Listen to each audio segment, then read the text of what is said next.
most humble blessings into one of the most vibrant groups in academics, sports, arts, culture, and discipline. The inspiration behind this is our founder chairman, Sri Narasaraju Garu. The chairman of the Oxford Educational Institution, Sri SNVL Narasimha Raju Garu, has been a constant source of inspiration and support for the faculty and students. I thank our chairman, sir, for giving us an opportunity for conducting this FDP. I would like to extend a warm welcome to our respected director, Professor Dr. Jacob Alexander, who has been guiding us and inspiring us throughout this event. I welcome you, sir. It is with special excitement that I am pleased to welcome CA Naveen Kumara to the Faculty Development Program on e-assessment, faceless assessment under Income Tax Act. He is a passionate teacher by profession. Our resource person is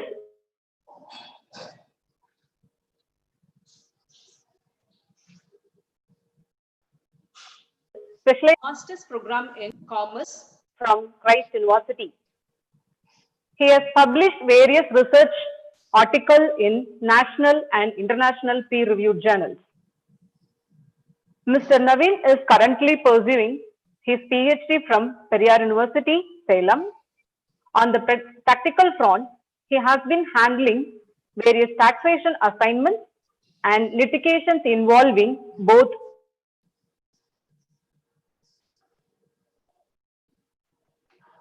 direct and indirect various SOPs on GST organized in collaboration with Central Board of Indirect Taxes and Customs.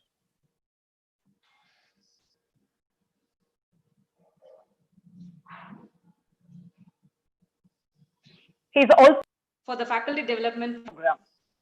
I hope all the participants will be benefited through this program, as faceless assessment under Income Tax Act is a new concept introduced by the government as a step towards digitalization. Over to you, sir. The session is all yours. Thank you for that warm introduction, ma'am. Thank you, sir. Before I begin, a few disclaimers. The thing, ma'am, just first enable me as a participant. I mean, because the host rights need to be given to me so that I can share my screen. Fine, sir. 1 minute, sir. Prakash, sir. Yes, ma'am. Yes, ma'am. Please, sir.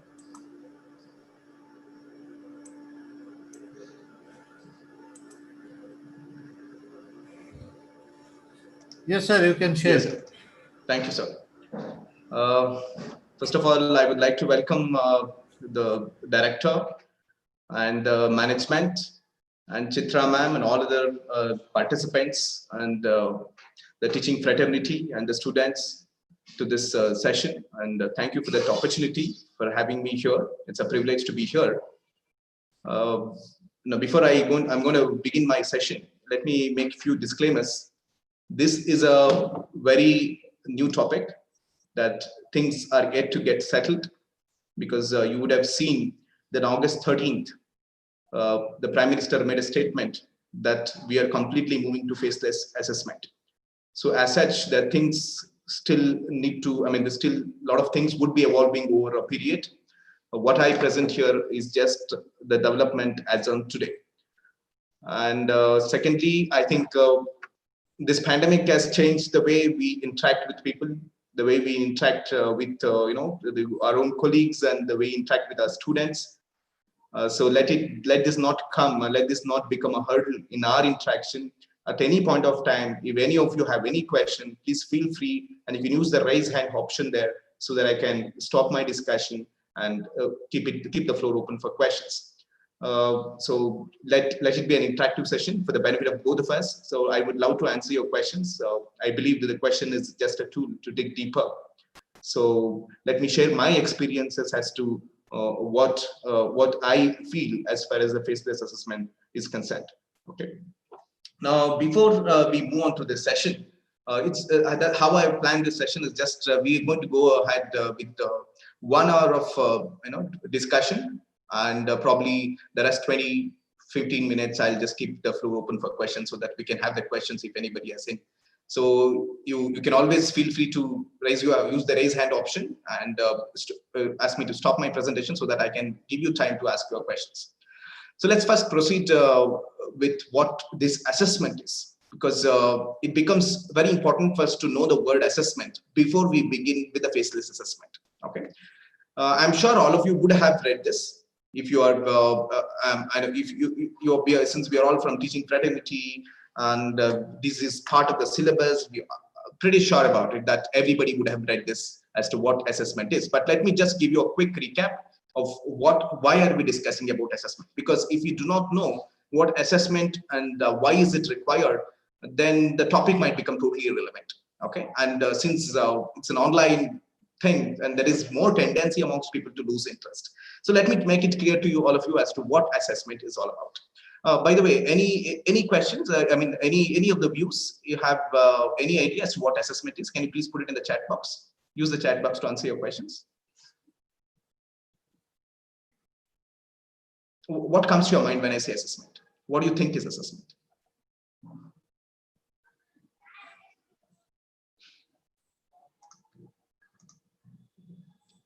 Respond using chat box. It's a calculation. Good, sir. Anybody else? Just type, I mean, whatever comes to your mind. What do you think is assessment? And if anybody, if anybody who's already read it, what do you think is assessment? There's only one person responding. I believe that there are a lot of participants here. Let's make it interactive so that we don't get bored, it doesn't become a monologue.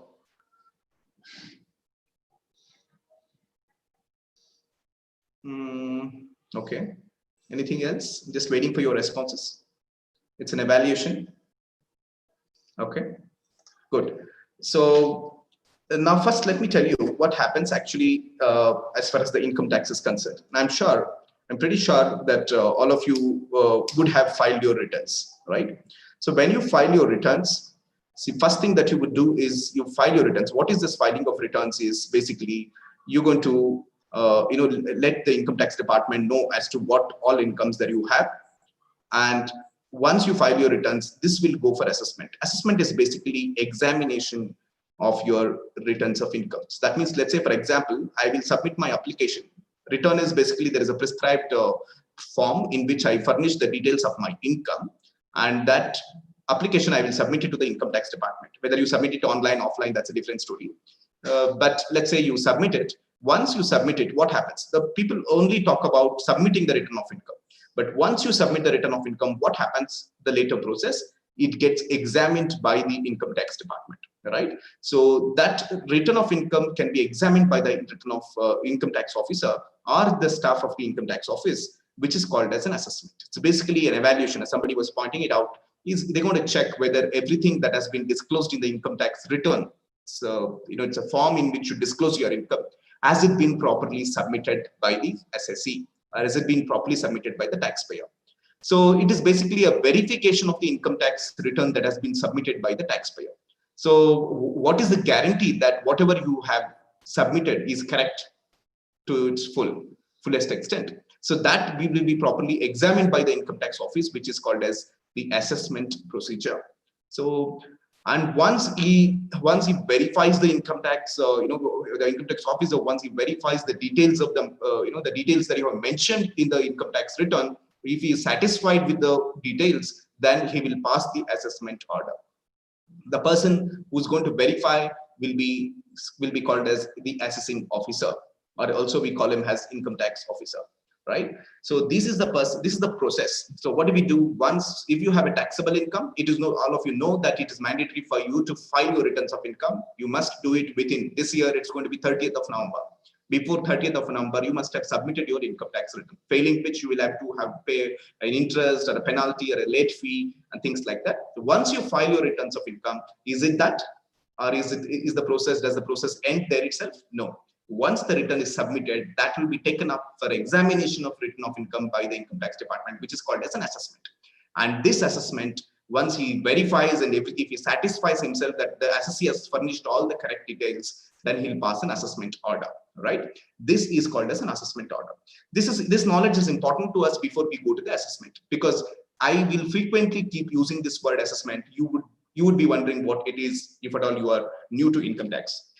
Now, what are the types of assessment? This is also quite relevant to us. Now, first thing is a self-assessment. The self-assessment means the assessee, the taxpayer himself, has to calculate the tax, and file his returns of income, right? This is called a self-assessment. First, he has to examine himself and see that everything is properly submitted. He has to, he himself has to see that everything that he is furnishing is correct to the best of his knowledge, right? That is self-assessment. He has to pay the tax and furnish the return of income. There is a second type of assessment where once you submit it, there is somebody else going to check your return of income. Okay, this is called summary assessment. Now, this summary assessment, now if you see, it is largely done by the system. Okay, there is a very little human intervention. Now, I hope all of you know we have central processing unit in the Bangalore in Electronic City. It's been outsourced to Infosys. All right. Now, all the returns that we submit, will be verified by the income tax department, and this verification is being outsourced. Now, the income tax department is not doing it just because the volume of returns that are filed by the different people. Now we have more than 3 crore returns being filed. So therefore, what they're planning to do is they have outsourced it to the a software company, which they have built in a software. They have inbuilt software which will verify the income tax returns. If at all they find there are some arithmetical errors, if there are some calculation errors in the way you have filed your returns, if there's some errors that can be just by looking at it, if you can find out, there is a inbuilt system software which will identify the error, and they will send a notice to you. Okay, so the software itself will throw a notice to your address based on your PAN details. This is called a summary assessment. Remember, in the summary assessment, we don't call the taxpayer to the office. It's just done electronically. Everything is just fed into the moment you submit it, it goes to the server, and the server verifies it, and the server will throw a notice to your address. Okay, so that will be dispatched, and you will get a notice to your address. So if you don't get any notice, that means everything is okay, right? So that is also possible. And third thing is the scrutiny assessment. This is something which people would not want to get notice. Okay, I want you to understand this. This is a very important type of assessment under the Income Tax Act, that once your return is verified by the software, there is a possibility that your assessment, your return of income can be picked up for scrutiny. Scrutiny basically means it's going to be a detailed, thorough investigation of the return of income. They're just not going to look at the details that you mentioned in the return. Rather, they would go in-depth analysis. So they might ask you to produce the books of accounts. They might ask you to, they might ask you to come with some proof. They might ask you to produce the voucher. They might ask you to produce some documents. They can ask you to come with anything and everything. Okay, so just to see that you have furnished the right detail in the return of income. So that's why people scared of the income tax department is just because they might call for a scrutiny at any point of time. Okay, so if your bad luck, if your return of income is picked up for scrutiny, then you will have to go with all the details. And when we say you have to go with all the details, it can be once, it can be twice, it can be any number of times. Okay, so if the income tax officer calls you, probably it might go on for 6 months. Just like how you have a court hearings, you will have a hearings in case of a scrutiny assessment. So you might have to go multiple number of times just to ensure that you have produced the right details in the return of income. Okay, so and then you have something called as, let's say for example, there is a scrutiny notice to you. You are supposed to go to the income tax office, but you did not go to the income tax department. You thought, okay, what is going to happen at the banks? So you disregarded the notice of the income tax department. If you disregard the notice of the income tax department once, twice, thrice, in spite of giving you multiple notices, you are not, you are not respecting the notice of the department. You are not going and attending the hearings. In such cases, the assessing officer himself will decide as to what is your income, which is called as best judgment assessment. In fact, best judgment assessment means to the best of the judgment of the income tax officer. He will decide what is your income. Is it the right thing to do? Definitely not, right? Somebody else deciding your income as to what should be your income based on his estimation would definitely be not right, because because you did not respond to the notice. Then in such cases, if you are not responding, if you're not cooperating with the income tax officer, then there are circumstances under which you can do the best assessment. The income tax officer is empowered to do the best judgment assessment under section 144 of the Income Tax Act. Then you also have something called as income escaping assessment. Now, income escaping assessment, now one thing that you need to know is, even if the assessment is done, let's say previously some assessment was not done, or it was done but it could not come. In such cases, there will be an income escaping assessment. That means if the income has escaped the assessment in the previous years, once more one assessment can be done. Let's say, for example, it works like this. Let's say you had filed your returns in the year 2013-14. Okay, it was picked up for scrutiny. And while doing the scrutiny, he felt that everything was right, whatever information that was furnished. He did not make any addition. He passed the order stating whatever you have furnished is correct. Okay. But in 2017-18, he got some information that it was in 2013-14, some income had escaped the assessment. That means you had capital gains, you had not disclosed that in the books, in the return of income. That the assessing officer got to know only there 2017-18. Now, can he do the reassessment? The answer is yes. He can do the reassessment up to 4 years. Sometimes it can go up to 6 years. If it is something that to do with the foreign income, then it can go up to 16 years. So that's income escaping assessment. So I just told you what are the types of assessment. If anybody has any question here, please put in the chat box. I would like to know whether if you have any question, if you want me to explain anything, because these are the basics that we should know before we proceed and know what is e-assessment. You cannot just directly go to the e-assessment without knowing what assessment is. Put your questions in the chat box.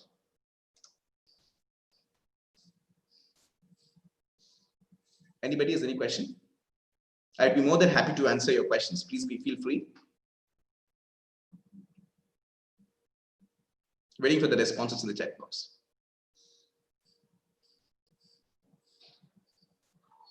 If you can just respond, whether I can proceed to the next slide, even that would do.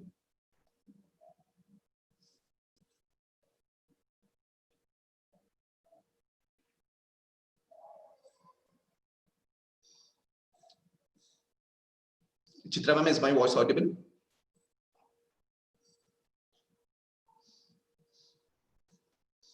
Yes, audible. Okay, thank you. Yes, sir. Yours is audible. Yes, okay, audible. Okay, so if there's any problem with my audio, please let me know.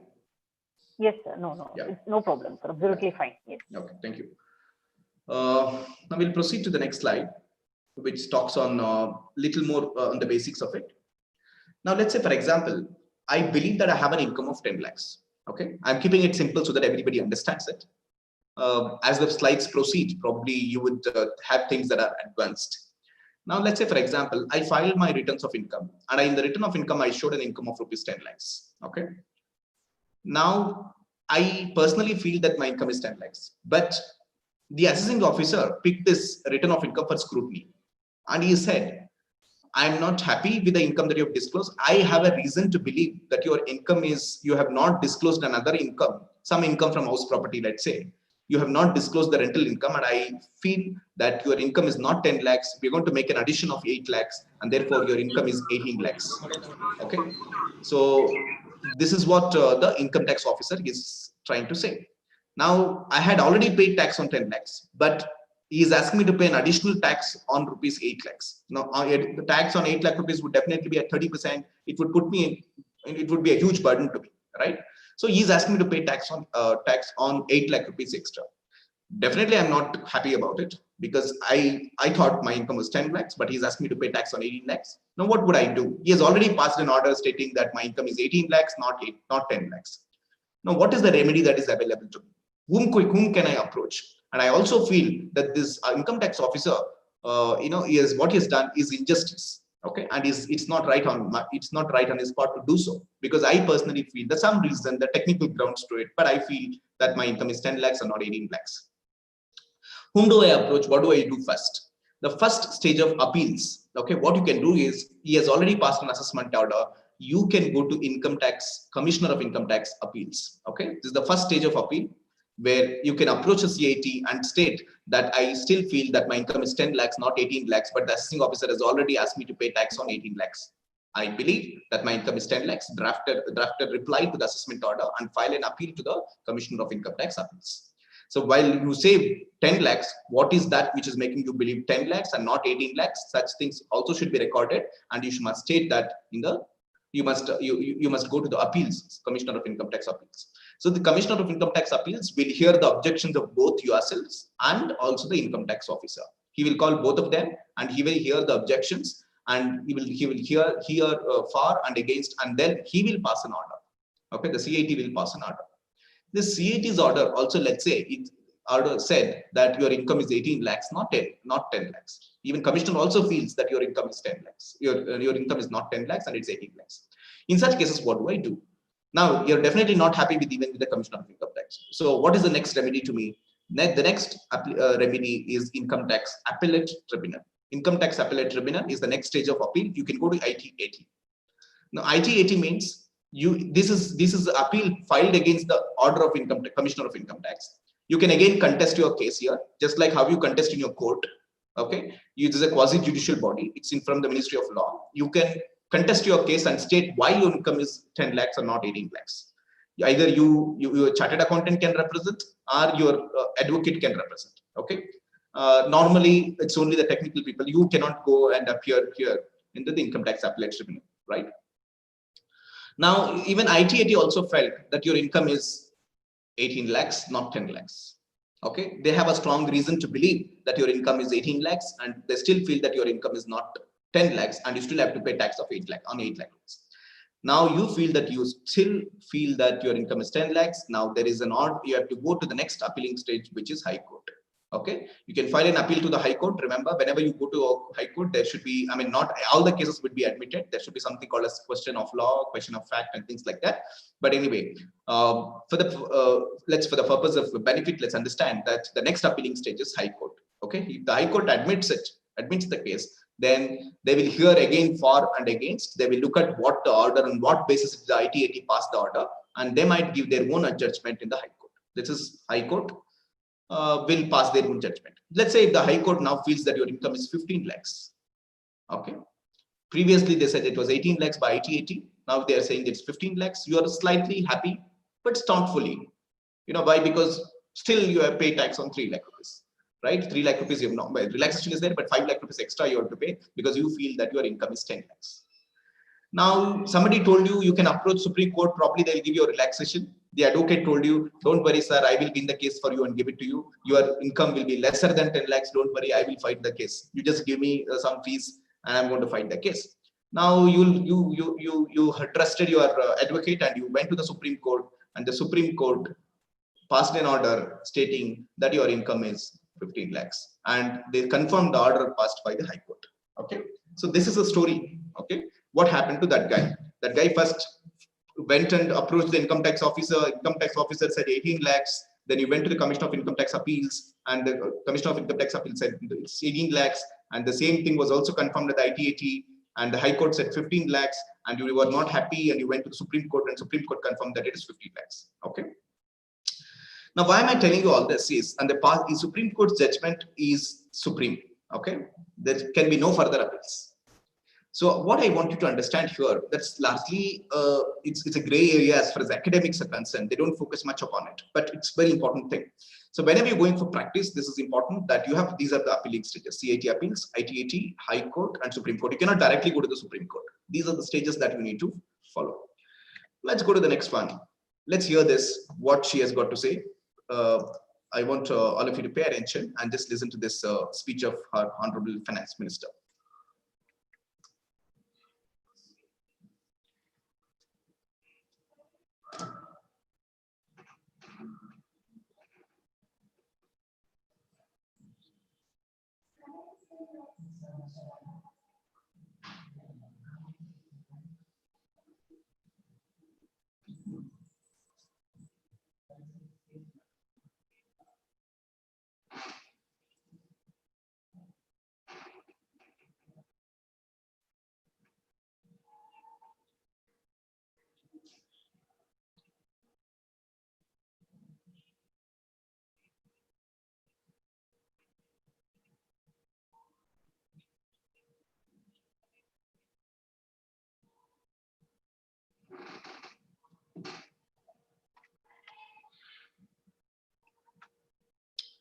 Now, that leads to another question to all of us. I hope all of you heard what our Honorable Finance Minister had to say.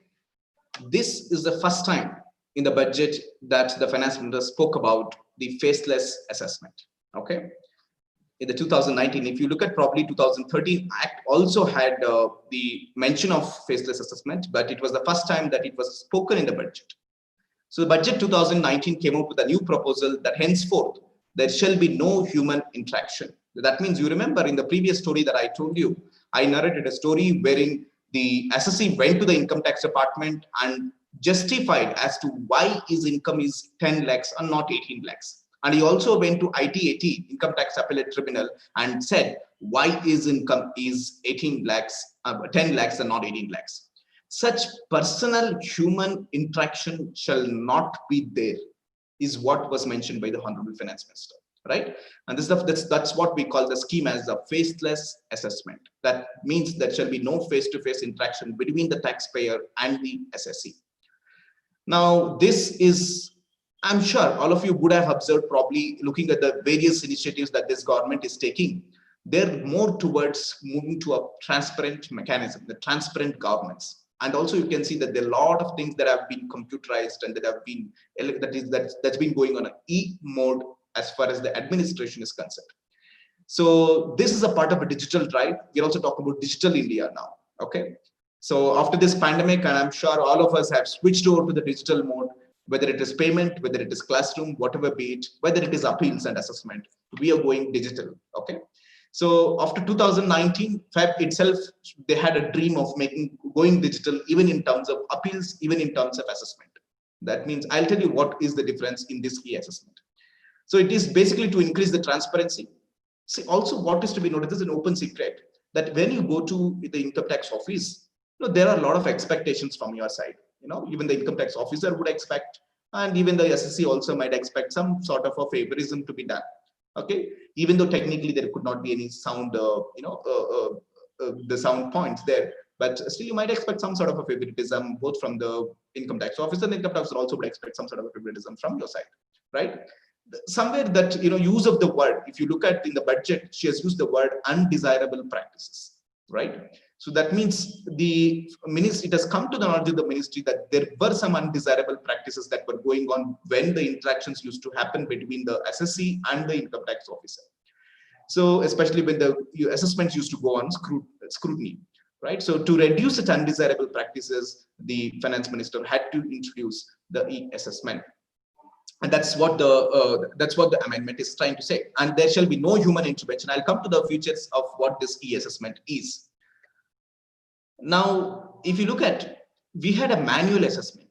The manual assessment used to file the returns. You yourself used to go and submit it to the income tax department and get the acknowledgement done. Now, later came where you did not have to file a manual assessment. You had to just send it to the income tax, the central processing unit. They used to send the acknowledgement and they used to send it electronically. Acknowledgement used to come the moment you submit it. There used to be an acknowledgement. And then another thing came up, which is email assessment. Email assessment basically means to say that if there is anything that any clarifications, you used to get an email and you had to reply to the email. For example, if I submit my return of income and if there is some clarification sought by the income tax department, I used to get the intimation and I had to reply to the income tax department's notice over the email. And if, let's say, if they ask me some sort of a clarification, I had to submit, I had to scan my documents and I had to upload it to the income tax website. Okay. But that was called as email assessment. The intimation used to happen to the email assessment. But what I want you to know here is that even during the email assessment, the notices used to come physically to my address. It used to happen. That means one notice used to come to my mail, one notice used to come to my message. That is my mobile number that I have registered with the income tax department or with you registered with the PAN. And there used to be notice given on the email, right?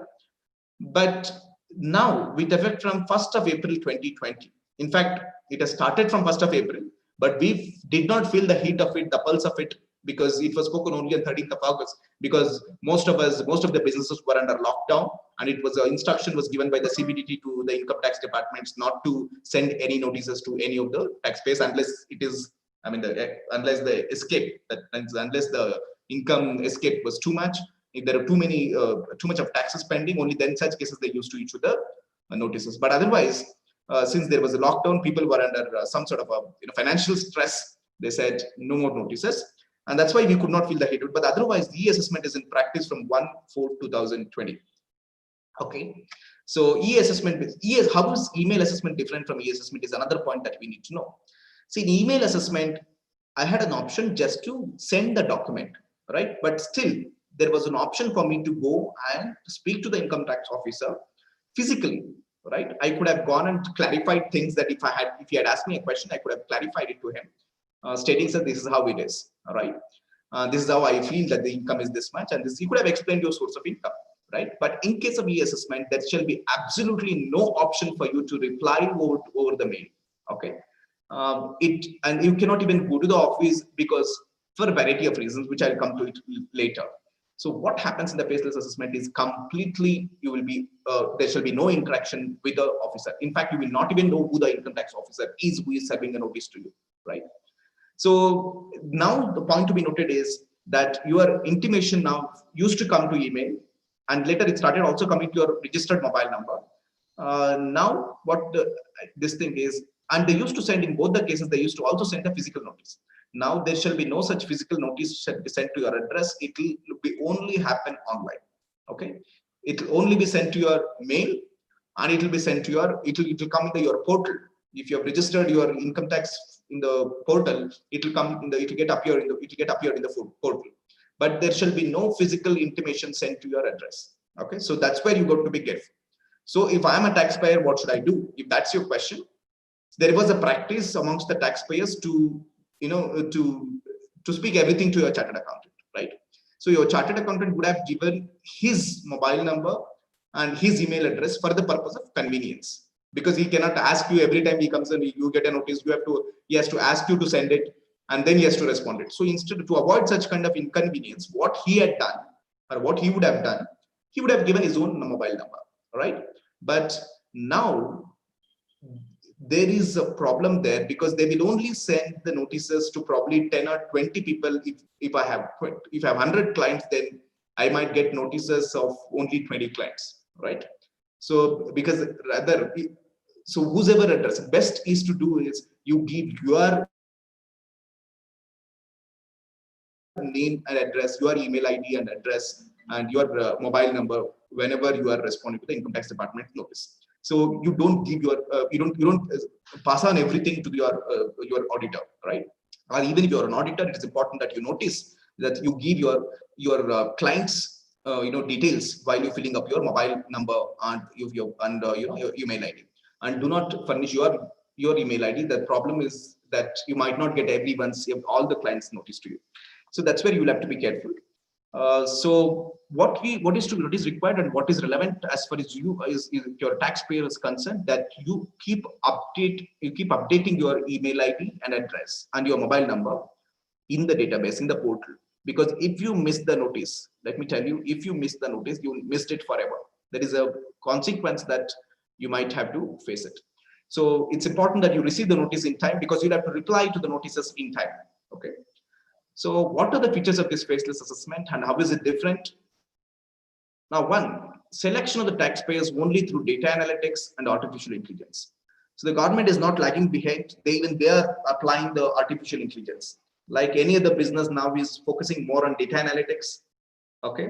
Now somebody was talking to me and they were saying, just tell me what all you have liked on Facebook. I can tell you what kind of, can determine your character. What kind of person you are. What kind of pics have you liked during the last year? I can tell you what kind of behavior. This is the sort of data analytics and the intelligence and the research that the data analytics has gone into. Today, you just swipe your cards and then keep making the payments. They will tell you, the bank would be ready to give you this much of loan. This is called now one of the non-traditional data points. People are now giving loans. Okay, so it is not just gone are the days, that only if you have a salary they might give you. Only if you have a study income they might give you the loans. Now the loans can also be given based upon how much of purchase that you made, how many times they have swiped your cards, and things like this. Is the extent of data analytics that's gone into. So even selection of taxpayers, that means basically, if you have to verify your return, we are not going to verify the returns. It is not an income tax officer who's going to pick the return of income for verification. Okay, it is going to be the data analytics. It's going to be the artificial intelligence. That means they're employing even these high-end technologies to pick the data, to pick the returns for the scrutiny. And second thing is the jurisdiction free. Now, see what used to happen before. Point to be noted here is if I file my return of income in Bangalore, the income tax officer who will verify my return would also be from Bangalore, right? And I knew who the income tax officer was, right? Only if I had a jurisdiction being an income tax officer, I could have served a notice to you and I could have scrutinized your return of income. But here it is completely jurisdiction free. And a faceless assessment, the income tax officer will not have, need not have jurisdiction, right? So sometimes your return of income can be scrutinized by somebody sitting up in Assam, right? And somebody who's in Jammu and Kashmir. You will not even know where the income tax officer is sending the notice from. And the best part of this jurisdiction-free feature is that this year's notice might come from one income tax officer, and the next year the notice might come from somebody else sitting up elsewhere, right? So it need not be from the same person, right? So it could be every year the notices can come from the different income tax officers. And the next one is automated random allocation of cases. I mean, the allocation of cases could be totally random. Okay, it follows no rational basis. Anybody's return can be verified. And the central issuances of notice with the document identification number. Now, the notices will all come from the central government, as in there'll be a central unit that will be set up to issue the notices. And there will be no physical interface, no need to visit the income tax department. And for example, if you want to give some clarification to the income tax officer about some issue, if you have to give a clarification, you can give the clarification through a video conferencing mode. Okay, so that needs to be noted, that there shall be no physical interface that will happen. And also there will be a team-based assessment. When I say team-based assessment, it is not just one income tax officer who would be verifying your return of income. It would be a team of officers, right? Somebody who's good at technical, somebody who's good at verification, somebody who's good at the review and things like that. So there shall be, the best part of this feature is that do I have an option to go to the office and explain instead of going online? There is no such option. Okay, it's completely ruled out. That's the best part of this assessment. That means basically, if you are a taxpayer, you don't have any more. That option was there before. Probably prior to 2019 budget, there was an option for me to go to the office and clarify things. That this look, this is how it is. Look, sir, why I could not submit, why I submitted. All these things could have been explained to the income tax officer, right? But then there should be no such option for you, because you will have to mandatorily go for the e-assessment. Now, what are the things that are excluded? Okay. Now, there are a couple of things that are excluded. If you have committed a serious fraud of the income tax related fraud, this shall not be done online. You may be asked to come and appear in person. Okay. The income tax officer might serve a notice and ask you to come and appear in person. In these cases, okay, these are the cases where online assessment will not be possible. Okay, there is an option for the income tax department to call and come and ask you in person. If there are major tax evasions, if there are sensitive and search matter means you might have heard of the income tax rates. Okay, in case of income tax rates, it's still kept in the physical mode. That means if there are income tax rates and if you have to give an explanation, anything, you may have to go to the office, and even they can come to your house or your business premises. They have been kept in the physical mode. And if you have a benami properties, that means basically you have properties in multiple people's names, and you have used different somebody else's name for your property, for your transactions. Such benami transactions also, they can call you to the physically to come to office. And in case of international taxation involving transfer pricing, involving double taxation avoidance agreements, it becomes very, very difficult to seek explanation online. So you may have to go and appear in person. And if you have a search assessment, I told you that before, if you have income tax rates, and if you are also the income tax officer has got powers to survey, that means they can come to your business premises and take note of the stock. All such things can be even now done, because this is one of the supreme powers that has been granted to the income tax officers. So that will go as it is in the exclusions. But otherwise, the rest of the assessment what we discussed will come under the will come under the e-assessment. Okay. Now, how does this e-assessment going to work? That's another point of question. Now, point to be noted is there are going to be two separate units that will be set up. This will be National E-Assessment Center. It will be headed by the Principal Commissioner of Income Tax. Under his jurisdiction, there will be Regional E-Assessment Center. In every state, there would be a Regional E-Assessment Center. But this Regional E-Assessment Center will report to the National E-Assessment Center. So the National E-Assessment Center will report, the Regional E-Assessment Center will have to report to National E-Assessment Center for anything with regard to the assessments. Now, what it will do, I'll tell you, there are multiple units that are set up. That's the distinct feature of this e-assessment. See, when you bring the scheme, you cannot just like that write a scheme and say follow, right? You will have to give the execution methods as to how things are going to be implemented. So this is how the structure will look like. The Regional E-Assessment Center will have an assessment unit. That means they are going to have one examination and all your returns of incomes will be examined, okay, by the assessment unit. This will be at the regional level. That will be at the state level, okay. Now, but who will receive the notice? Who will send the notice? The notice will be sent by the National E-Assessment Center, okay. So they will send the notice to the SSC and they will transfer the case to the Regional E-Assessment Center. Regional E-Assessment Center will go and seek the information if there is anything required, and they will draft an assessment order. Remember, they cannot even give the assessment order to the SSC. Okay, they will draft the assessment order and keep it, and then they will pass it on to the National E-Assessment Center. So the verification unit, there is another verification. Let's say, for example, somebody filed a return of income and said that there's an agriculture income of 1 crore. You know, agriculture income is exempt from tax, right? So whenever there's an agriculture income exempt from tax, but we want to know whether the land is actually being cultivated. So if it was in the physical mode, what you could have done, you could have gone and physically verified whether the land is being cultivated or not. But in the e-assessment, how do we do it? How does the verification who will go and verify? That for that, there is an exclusive unit which is called verification unit. So that verification unit only can go and search, okay, and only verification unit can go and probably inspect whether whether is it a cultivated land, is the agriculture actually has it taken place and things like that, right? So there's a verification unit exclusively. Otherwise, there's a technical unit. So the technical unit will advise the income tax officer on the technical aspects. If there is, for example, if the assessing officer wants to seek some, expert advice on the accounting standard, or if he wants some expert advice in the transfer pricing, and if he does not know, let's say ICDS, income competition disclosure standards, or if there is something on Ind AS which he might have to take consultation from, he does not know. In such cases, there is a separate technical unit in the income tax department itself, where there are people who are specialized in those specific aspects. So the income tax officer also can refer the matter to the technical unit, and the technical unit will support him. So there's a review unit also. The review unit means after the assessment, once the draft order is done, this draft order, once you send it to the National E-Assessment Center, they will send it to review unit. The review unit means they will check whether the income tax officer has done it properly, and then only they will send the assessment order to the SSC. Okay, so that's how it's going to work. So basically, there are 4 units. Regional E-Assessment Center will have assessment unit, and a National E-Assessment Center there will be verification unit, technical unit, and review unit. The best part of the entire scheme is that now, if I have to diagrammatically represent, let's say there is a Mr. X who files his return of income and he submits it to the income tax department. Now, this income tax department,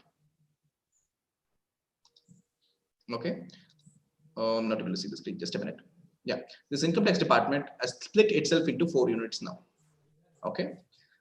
It will first go to National E-Assessment Center. National E-Assessment Center, now let's say, for example, they want to verify your return and check whether what you have furnished in the return of income is correct or not. They will send a notice to Mr. X. Okay. When they send the notice, and then let's say you will reply to the notice, this reply and along with the notice will be sent to Regional E-Assessment Center. Regional E-Assessment Center will do the assessment. When they are doing the assessment, if they need some technical advice, they will again revert back to National E-Assessment Center. And if they need some technical advice, they will send the case to the technical unit. So the technical unit will help you out in doing the assessment.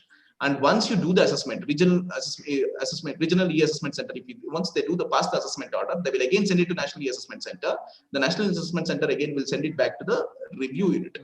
So the review unit will verify it, and then they will pass the order. Okay, they will send it to the taxpayer. Now, what I'm trying to say in the whole thing, if you have not understood, or if you, I mean, if you're really not on technically sound on the taxation aspects, what you need to understand is now it is become difficult for the income tax officer also to pass an order, right?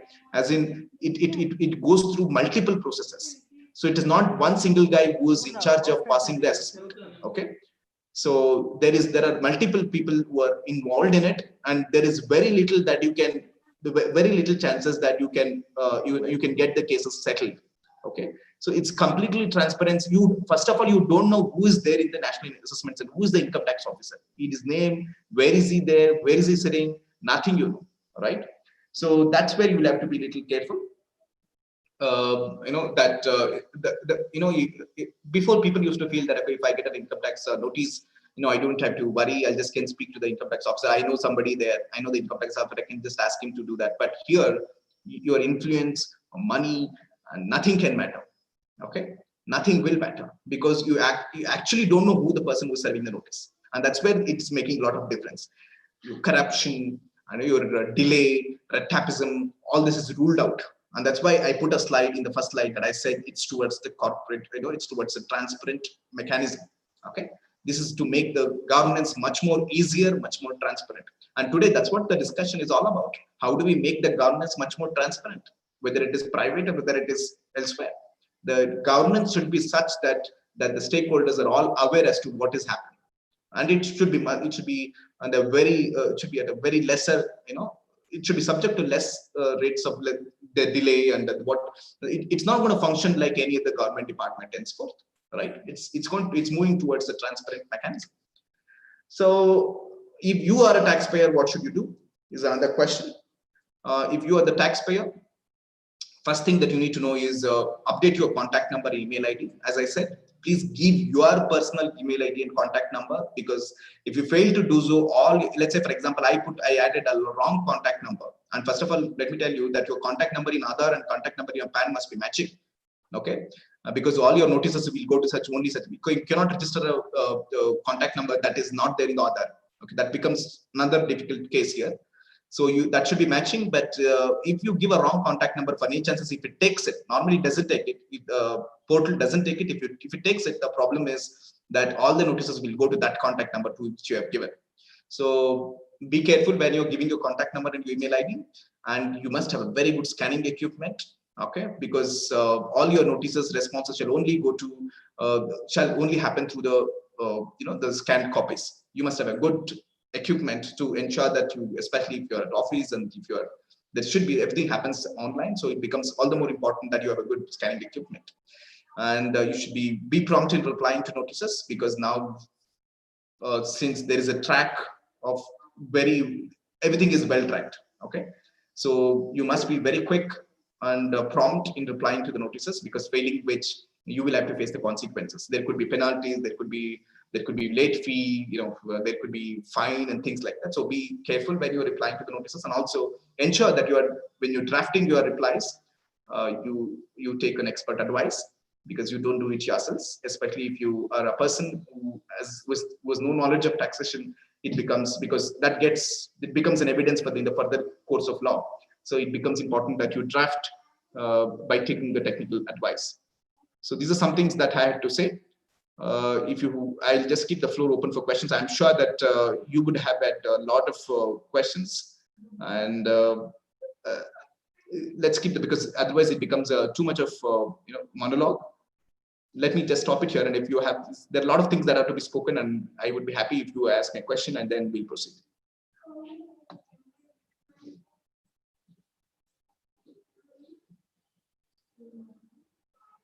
You can please you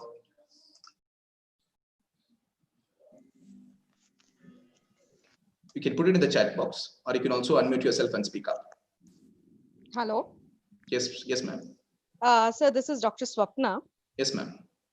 Sir, actually, since you are speaking about self-assessment, and when we do our own assessment, since we are not chartered accountants, nor we have any major technical aspects, when we are taking those deductions about it can be ATC or ATU or any 54 EC and all for tax exemptions, What if instead of writing 80C, we just take that 54 ECs or something, in case if we just submit like that?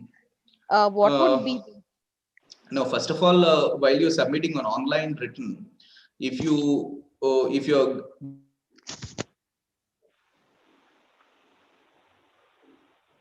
giving some options, let's say if you're choosing A, you invested in ULIP, have you invested elsewhere? So these options it is giving. So such kind of errors are very, very minimal, because if it is a paper return where you had to write and submit, such things would have been possible. I completely agree with you. But since everything is happening online and these are pre-filled returns, ma'am, what is that you need to know? For example, if I invest in national pension scheme. Okay, if I invest in national savings scheme, okay, I will invest Exactly. some amount in national savings scheme. Instead Yes, of ma'am. mentioning in 80 some CC or something, or 80U, I would put it in 54 EC, which is that again it is about government bonds industry. I got your question, ma'am. Let me just complete it. See, now first thing, ma'am, if you're investing in national savings scheme, there is automatically the information is drawn from the post office stating that you have invested in the national savings scheme, and it comes and sits in your your ATC deduction. You don't have to do anything. The just thing is you have to feed in your PAN number. Automatically, the post office would have given the information to the income tax department through your PAN. Okay. So your deduction will come and sit in your ATC. These are called pre-filled returns. So you have very little to do in the while you file your return of income, especially if you're a salaried employee. Okay. And if you're 54 EC, ma'am, if you're 54 EC means you would have invested in the bonds of NHAI, RECL. Government bonds. These bonds, when you invest, they have taken your PAN number, right? From there, the information comes to your PAN. Once it comes to your PAN, it goes and sits automatically in 54 EC. Okay, so automatically it will be showing. That's how they have. That's where the revenue is using the intelligence. Okay, and they're making it very easy for the taxpayers. So it just takes, if you ask me, it just takes 4 or 5 minutes to file your income tax returns if you're a salaried employee. Where it gets complicated is when you have to draw your P&L account and when you have to get it audited by a chartered accountant. Okay, but otherwise, your simple returns, there is very, very probably I would say such things can happen maybe 1%, 2%. Now let me tell you, ma'am, since that you asked me that question, sir, what if such things have happened? What do I do? If such things have happened, you don't have to worry. You still have time till 31st March of that means till the end of the assessment year. Okay? You can go and revise your returns. Okay. And later, let's say, for example, if the income tax officer, I did not find out, I forgot and I filed it, let's say 80C, I named it as 54 EC and I filed it. Income tax, I filed it, I never realized it. And the income tax officer got to know about it. He will give you 15 days time to rectify your return. This is called a defective return.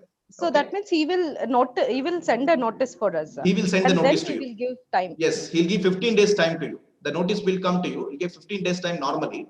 Within 15 days, you will have to respond to the notice and rectify the return. Okay. And that means that you should have given your contact number properly. Okay. Yeah. So that's important thing. Yeah. Okay. Anything else? Thank you, sir. No, sir. Right. It's clear. Thank you so much. So we have a question here from one of the participants. Yes, ma'am. They want to know who will be benefited the most, by this faceless assessment. Would it be the government or would it be the taxpayers? If you personally ask me, I think it is the taxpayer who will be first benefited, because if you probably just see a normal taxpayer, let's say you having a small business, okay, you had to go physically to the income tax officer. Now, what I mean to say, because the session is going on a recording, I don't want to say things that what happens off the books. Okay, when you go to the income tax office, there are a lot of things that could have happened. You know what I mean, right? Like that. You would, when you sit over a discussion with the income tax officer, he has a lot of expectations, could be there. I mean, not saying that everything would be like that, but most of the times it is on a negotiation. I would have negotiated with him, and I also explained the technical points to it as to why my income is less, and he says my income is more, and things like that. It goes on a negotiation basis. But here, there is no room for any officers or any of the income tax officials to even contact me. Okay. They just have to go on merit basis. Okay. So therefore, I think, especially as far as your corruption and things are concerned, it will come to see when the finance minister said it's an undesirable practice. That's what she meant. Okay, that means there shall be no such possibilities in the faceless assessment, because you actually don't know who the officer is, and the notice can come from somebody sitting up in Jammu and Kashmir, and I cannot go to the income tax officer and talk to the officer, sir, please consider, and things like that. But also one more point to be noted is it could also hit the SSC also. For example, let me tell you what happens. See, if there is a client to me, and if the client is suffering from something like a serious illness, let's say he's a cancer patient, I could have gone to the income tax officer and told, sir, my client is a cancer patient. Please be considerate, because he is a cancer patient and he has a very small income. He would have been considerate, when the assessment, the negotiations are on. But now such things cannot be done, because what you negotiate is only through technical parts. You cannot consider, you cannot bring that humane aspect at all here, right? So it is only going on. It's only completely going on the technical points. Whether is it there in the act, not there in the act. Sir, now you could have told me, now see if it goes to the income tax officer now, and I could have told him, sir, look at, sir, I did not have sales at all last year because due to COVID-19. From April to now, there's a lockdown. Please understand my situation. Definitely, income tax department would have been considerate, right? So they know the situation. They're also human beings. But now you are going through artificial intelligence, data analytics, and all that. They will not understand the human aspects, right? So that's where we will have to be careful. So it completely goes on technical points. It's nothing to do with what I have to say. So that's where, and also to a certain extent, even chartered accountants might not be happy, because there were a lot of other things that were happening. Now that everything is happening online, and your interaction with the SSC could be very less, your interaction with the income tax officer could also be very less. So that's how it is. So it's a both win-win basis. For the government, definitely it is beneficial, because they are moving to a transparent mechanism, but not all the officials would be happy about it, right? Yeah. I hope I answered your question, ma'am. Yes, sir. Yes, thank you. Okay. So there's one more question from one Ms. Tasmia. Yes, ma'am. How is email assessment different from faceless assessment? Yes, ma'am. See, email assessment, what used to happen is they used to only ask for a clarification to upload the documents. Okay, if for example, if I have submitted, let's say I claim deduction under section 80C, and I have, I had invested in the, let's say I had invested in the PPF, Public Provident Fund, and I did not give any proof. Now in the email assessment, they would have mailed me and asked me to submit the proof for having invested Public Provident Fund. I had to upload the proof. That it was limited to only to that much. And whenever the email assessment was happening, I had an option to go and physically submit it. Okay, it was only an option to submit it through a mail. Mail. So, but now under e-assessment, there is no such option for me to go physically to the income tax office. No, there is no, even if you go, nobody will even recognize you, because we don't know where your PAN number has gone, right? Who's raising the notices. So that's where it's totally different. And e-assessment is not an option. Email assessment was an option. So if you go to your income tax portal, and there is a tab called as e-proceedings. After you press the e-proceedings, it will take you to another page and ask you, do you want a manual assessment, or do you want email assessment? That option used to come.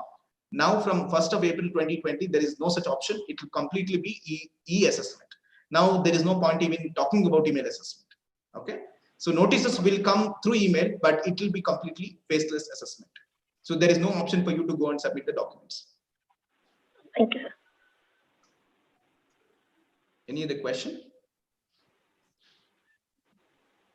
There's some people in the chat box asking the PPTs. So definitely I'll share my PPTs to Chitra ma'am, and as well as some mail is come here in the chat box, that is Nagarjuna sir.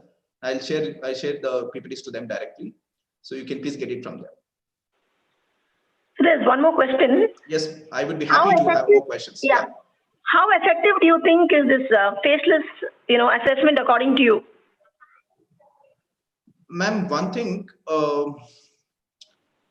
we've already started getting notices on faceless assessments. Okay, so whether it is effective or not, it is effective because there's a good back-end work that is being done.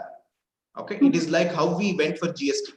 When we switched over to GST in the year 2017, initially there were glitches. There were a lot of glitches. In fact, I remember one of the one of the months soon after that is in the month of August, when we went for July GST, in the August GST, the server crashed because there were not more than 14 lakh invoices that were uploaded on the same day. And obviously server will crash because you have not built the server capacities to that extent. And the Infosys acknowledged that there were server failures, and later they built in the server capacities. So similarly, initially we are in the initial phases of faceless assessment. It takes some time for even the chartered accountants, even for the taxpayers to get things settled and to get to know the system.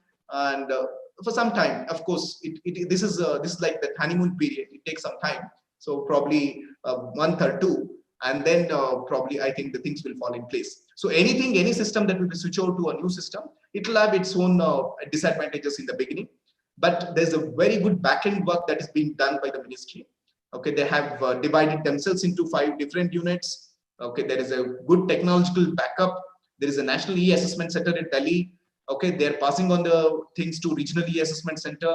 Regional e-assessment center has split itself into assessment unit, and as national e-assessment center has sub-split into 3 assessment units. So there's a good backend work, and there's whatever is required from the legislation that has also been done. So it's just the execution part of it. Execution might take a little bit of time, probably 3 or 4 months. At the max, probably it can go up to 1 year. By next year, by this time, I'm sure everything would have been settled, and we will have to switch over to the faceless assessment. And I request the faculties here to introduce the faceless assessment in the tax paper. Anyway, you would definitely be talking about assessments in one of the chapters where you have assessments. It would be great if we can have faceless early assessments, because that is where the students need to know that, because henceforth, if you're just talking about the human interface and the previous assessments, it has no consequence of it. Now, since it is already coming to force, it is better we talk about it even in our classrooms, so that students get what actually is spoken and what is actually practiced. Okay, so just we have one more question from one Mr. Saravanan. Yes, sir. So do you think there's an issue of job security when it comes to a tax consultant now that we have faceless assessment? Yes. I think that's where I said the representatives, the tax consultants might not be really happy, because what used to happen is in off the books, what I used to do whenever I used to get anybody, any CA for that matter, they used to negotiate. They used to always throw the blame upon the income tax officer and say, see, the officer is demanding so much, and you have to give some things like that. So, but that is ruled out. But see, even though there are that I myself can reply now, I don't need a chartered accountant, but it will purely go on a technical basis. And there's still, I would say, there are a lot of things in the taxation which are more getting complicated. And now that it has to be completely technical, because later if I have to go to appeals, if I go to Commissioner of Income Tax Appeals or ITAT appeals, you cannot take a new step, right? So it has to be technically sound as to what was your previous reply. To reply, you would definitely need a technical person. Okay, so because now you cannot just like that, whatever little bit of knowledge that you have, you cannot reply, because whatever you reply is going to become, it is an evidence in the further proceedings. So therefore, while you reply, it has to be well thought out. It has to be technically sound. It must fall within the ambit of the law. So all such things have to be well thought, and then only you can reply. So that's where you would need the help of a consultant. So I mean, for individuals, it could be better, but especially if you're a businessman and if you are a corporate, you would definitely need a technical advisor when you are replying to the notices of the department, right? And there is no such a threat of losing the job or anything like that. Everything, whenever it gets complicated, there are still people. That's what we were looking at, how many of them have even access to internet. When you are saying you have to go on video conferencing and hear your case, how many of the Indian population, especially people at the rural areas, and how many of them do have access to the infrastructure and the internet infrastructure and things like that? Will they be able to reply on their own? There are a lot of people who are not graduate but still are making a good lot of money through businesses. Will all of them be able to reply over the mail? Will they know what is 143.38? Will they know what is scrutiny assessment? Will they know what is books of accounts? Okay, will they know what is depreciation? These are the questions that have come up. So definitely they would need a technical advisor. For that, definitely they have to come to a tax consultant. It's only the question of a question of how much efforts that you are putting in, right? So definitely, even the consultants have to be very careful now. They have, because everything is going on a merit basis. So they have to be very, very careful when they reply to the mails. Thank you, sir. Hello, So one sir. more question. Yeah, Yes. yeah. Yes. Hello. Yes. Sir, I have a doubt. Before that, you told any problem in the documents, everything they will call directly and clarify it. Now, in this faceless assessment, any clarification has to be done. Means how it will be happen, sir? See, you will get a notice from the National E-Assessment Center. Probably I could have shown if I had some notices that have come up, but anyway, you will get a notice from the National E-Assessment Center. You will have to reply to the common mail ID that is mentioned there. Okay. Or you also have you see, if you have a PAN card and if you are a registered taxpayer, you can go to the portal. In the portal, there is a reply option. Okay. Okay. You just press on the reply. You will just feed in and then submit it. That's all. You will not even know to which officer it will go. It will go to the respective officer. So you actually don't know to whom you are replying.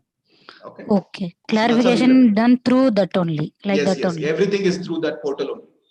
Okay, sir. Thank you. Somebody else had a question. Yes, sir. So there was a question here as to, do you think the system will be more transparent, in case they implement this? Definitely, it is much more transparent compared to the previous systems that we had. See, now I'll just ask you a simple question. See, if the person who is writing the exam, if it is kept hidden, the student's name is not known, isn't it transparent? Would it not lead to much transparent mechanism? It is the same way. The person who's sending the notice, his name is kept hidden. I don't know who the person is sending. So it just works the same way. So when I don't know who is sending notice, I cannot interact with him. I can only contest on the merit basis. Definitely, it is a governance. It's a move towards the governance mechanism. But the question is, it should happen at all levels, right? It should even happen at the ministry and everywhere that we get to see. But it's definitely a move towards transparent. There's no doubt about it. Because the taxpayers, we have heard of stories where the taxpayer is put to harassment a little, and the recent incidents of Siddharth committing suicide because his assets were not released. So that's where the question of e-assessment came. And also, if you look at the finance minister's speech in the budget, she said the taxpayer should not be harassed, and that's why I'm bringing in the scheme of e-assessment. Right. So only when you have the interaction with the SSC, there could be some, it will lead to more sort of an harassment when you have to keep going to the office and reply to the questions that he asks. That will put a lot of, mental harassment upon the SSC. So that's why they have avoided it. Okay. So imagine what thoughts would have gone through, what thoughts would have come to a person, whose assets are seized, whose bank accounts are seized. There was an income tax rate. This kind of things could put a lot of mental pressure, psychological pressure upon the people. To avoid such tendencies, these sort of mechanisms have been built into the act. So definitely it's a much government's mechanism, because there is very little opportunity for the people to harass the income tax payers.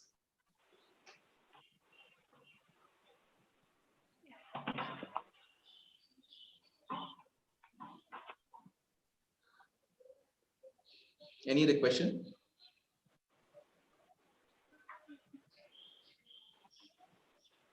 So there's one last question.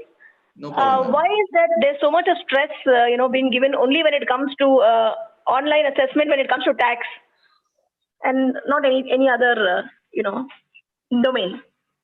I don't think it's the only segment where they are giving importance to. All central government departments now, if you look at GST, even GST assessments are happening online. In GST, if you can just cross my territory and speak about GST a bit. The registration, whenever say, for example, if I have to do a business and I have to get the GST registration, there used to be an officer who used to come and visit the physically used to come and look at the office and everything is okay. Is there a person in that address? And then we used to give the GST certificate. Now that registration also, the physical inspection, they have removed it. The moment I applied, within 3 days, I'll get the registration certificate. That also has gone online. Even this also has gone online, right? The income tax assessments also had gone online, returns also had gone online. Even now, I think if you look at, there are even the registrations are happening online. So a lot of things that have moved online. It is not just, it's only this that is moving online, right? There are a lot of things that have happened online. This is just an addition to it. In state government, it is not happening for a variety of reasons, but central government, there are a lot of things that have been, that they're committed to bring transparency and a clean governance. If every budget, that from last couple of years, they've been talking about bringing transparent governance, clean governance, and using technology everywhere. So the best part of using technology is that it brings governance. It brings a clean governance and a transparent governance to the system. So there are various other aspects that it's just that it wouldn't have come to our notices, but there are various, so you would have seen probably the stamp papers. Stamp papers, I had to go and purchase it in the taluk office, the sub-register office. Now it has been made e-stamp. The Stockholding Corporation of India is there. They're issuing the e-stamp paper. So this is how there are a lot of segments where the technology has been integrated into the system, so that the governance part of it, we can bring some more transparency into the governance.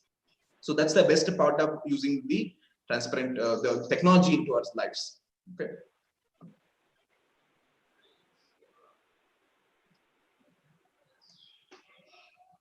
Any other question? That's it, sir. So otherwise, I thank. If you have any other questions, please, you can use the mail ID and you can write to me anything about this workshop. Please feel free. Your feedback is highly appreciated. You can always, if you have any queries or if you have any concerns, please feel free to write to me. And that's my contact number. Thank you all.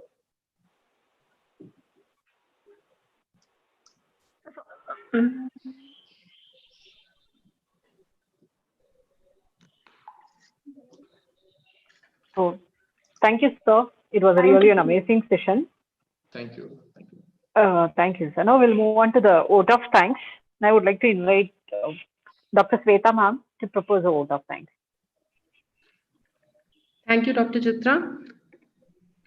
I, Dr. Shweta Bhasin, extend my heartfelt thanks to our chairman, Sri SNVL Narsimha Raju Garu, for having his extended support in every activity taken up by the Oxford College of Business Management. I thank our director, Professor Dr. Jacob Alexander, for his support and encouragement in all our endeavors. Thank you so much, sir. Now, I would like to thank our resource person, Mr. Naveen Kumara, for sharing his knowledge with us. He enlightened us on the topic and helped us understand the procedure of taxation. The way Sir opened his session was very impressive, as he clearly explained the topic in depth to make sure everyone, including non-financial background participants, understand every detail of his session. Sir made sure that all the basics were set clear so that the session becomes more valuable. The examples used in the session was really helpful to make the topic crystal clear. On behalf of the Oxford College of Business Management, I thank you for being very accommodative and humble throughout the presentation. Thank you so much, sir. Thank you. Next, thank you, ma'am. You're welcome. Yeah. Next, I express my deep gratitude to all our colleagues without whom this program would not have been successful. It is the effort of all the PG department faculties that made this FTP a success. Last but not the least, I would like to thank all the participants who attended this FTP. This is a boost for us to organize many more such events in future. Thank you all for your participation. Thank you, everyone.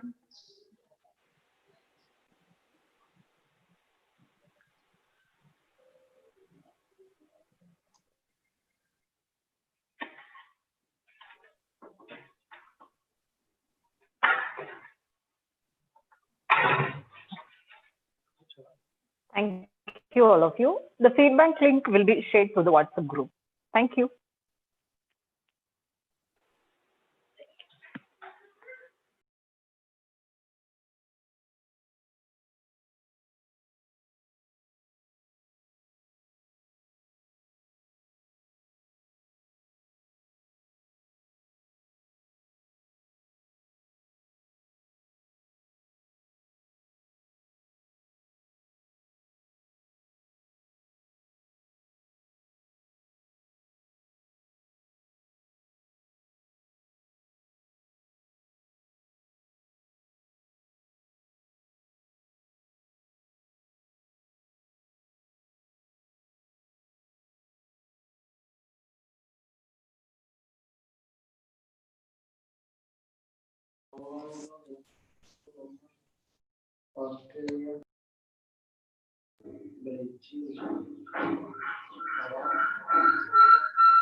Ma'am, feedback form, ma'am.